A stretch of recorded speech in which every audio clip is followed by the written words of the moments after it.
Hello everybody. Well, that was interesting yesterday, huh? With all the battery dying and stuff like that. And again, usually it lasts a long time. Basically what happened was I didn't charge my charger, which I usually use, because usually when I shoot 4K with the camera, I notice the battery lasts probably about 45 to 50 minutes or so. But what I noticed that happens is if you shoot this thing for too long, it actually gets really hot and it shuts off. So I'm assuming because of that, that actually kills the battery a lot faster. So something to think about for those of you who are willing to get this camera, or looking to get into the camera rather. So I'm guessing even your DSLR, I believe they heat up if you keep it on for too long. So I guess it depends on your usage. And just to continue what I was saying before I got cut off about the filters, normally, like I said, I was told you shouldn't use the filters if the lighting condition isn't that great. But the only reason I was thinking of using a filter because the day before, the picture I noticed, it didn't look as good in terms of the color. Like the greens didn't seem as vibrant, or the sky and all that. So I was thinking should I have used a polarizer filter and then just bump up the ISO, for example, to get the kind of same effect. But then I know normally what you should do is you should shoot it in the ideal settings and then you should color correct it. I think that's what most people or most professionals do, but I'm not a professional, for example, in terms of videography and all that stuff, so I usually just want to throw it up there and start shooting. Although I'll probably start to dab into that a little bit, the color correcting and all, just to see how time consuming it is. I don't think it'll be that bad once you get used to it, but I just haven't really practiced it much. I am going on a little adventure tomorrow possibly, so maybe we'll get some more interesting footages of the great outdoors here in BC. And as you can tell today, there are a lot of blue skies and stuff, so I thought I'd try to get some different, aerial footages and stuff like that, just for a little bit of a practice, because I am going more outdoorsy and stuff tomorrow, so it'll be some good practice. Let's see what we find. Actually, that house building reminds me of a story I just read recently. It was kind of crazy. Apparently there was this story about this guy that essentially had to sell his house because of a paint job, and well, the story of it was his house, as you can see, it looks really old and it's really unappealing and broken down. So apparently the city or something like that sent him a fine or a warning or whatever to paint that house. And apparently he couldn't paint it because according to him, from what I read, it was really wet and cold weather, so you don't want to put paint on the the wood and so forth. But eventually I guess the city just I don't know, they were impatient, so they got, I guess, a company to paint the house for him. And so afterwards, they just introduced him this huge $3,000 bill. So here you go, we paid it for you, now just pay this fine and so forth.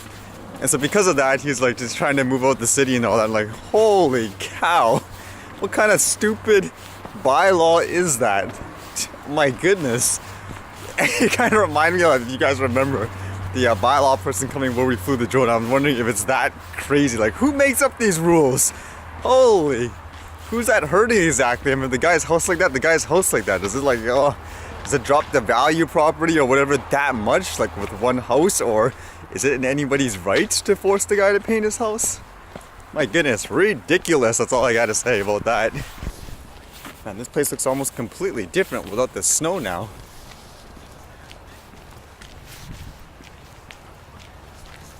Glad I got all that wintry footages now. Probably won't be seeing any other snowstorms or anything like that until next winter, or upcoming next winter rather. Well, this scenery actually looks pretty interesting. Half water, half ice. I'm almost wondering if the Mavic can pick up kind of you see all these wavy lines and stuff like that in the water.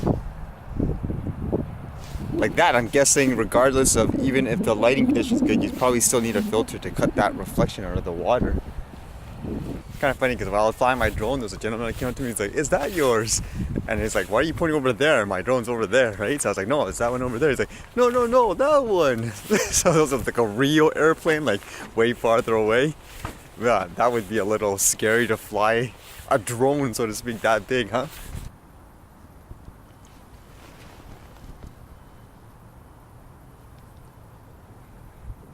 I actually captured those ducks going underwater, kind of upside down there, because I noticed when I was flying the drone, a lot of them were like that. I'm like, what are they doing? What are they doing? Looking for food or something? Or is that how they wash? In another strange piece of news I read, apparently there's somewhere in the US where for the game Pokemon Go, they're forcing to have the company require a park permit to have the Pokemon pop up, if I'm reading this correctly. Because to my understanding, like when the game first came out, it was super popular, as many of you know. It generated like crowds of people and so forth, and I think what it did for the park is it caused like a lot of littering and stuff like that, which created a lot of problems. Is there anyone who's watching this video actually supports a bylaw like that? I don't see how that helps, honestly, and to me it's mind-boggling. I mean, I'd love to like just have a conversation with someone who actually agrees with stuff like that. It's not the way.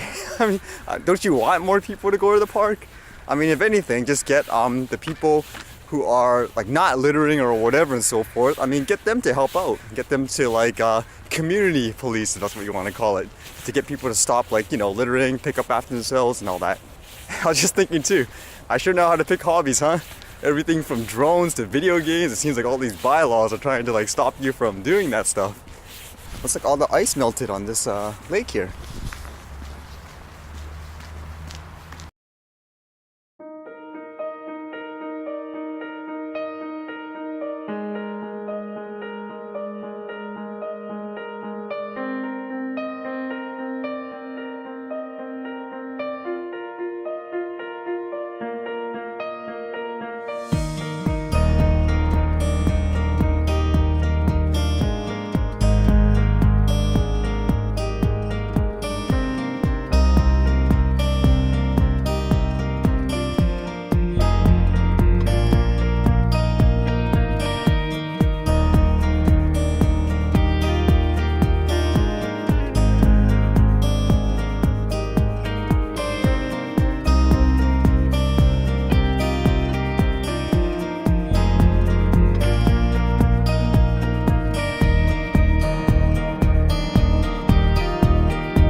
Holy moly, that was some major ducks and birds overload.